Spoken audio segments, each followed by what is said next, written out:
to one and all. It gives me immense pleasure to welcome you all to the very first convocation of Masters Union.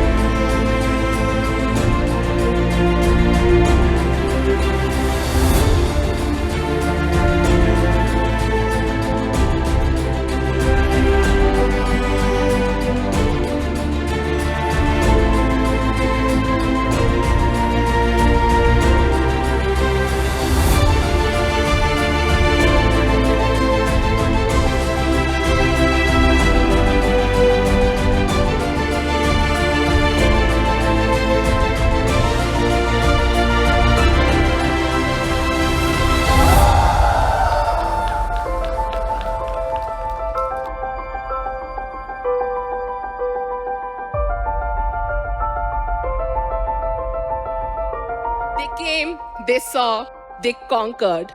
And how? They set benchmarks, they proved their mettle.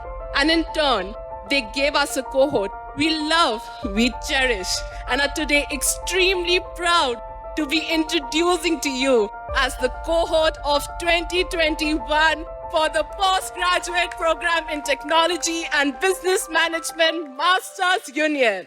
We have with us today our esteemed chief guest, Mr. Nithin Kamath, the founder and CEO of Zerodha, Dr. Edward Rogers, former Chief Knowledge Officer at NASA, Mr. Rajat Mathur, Managing Director and CHRO at Morgan Stanley India, Professor Raghav Shyam Ramamurthy, Pratham Mittal, founder and CEO of Masters Union.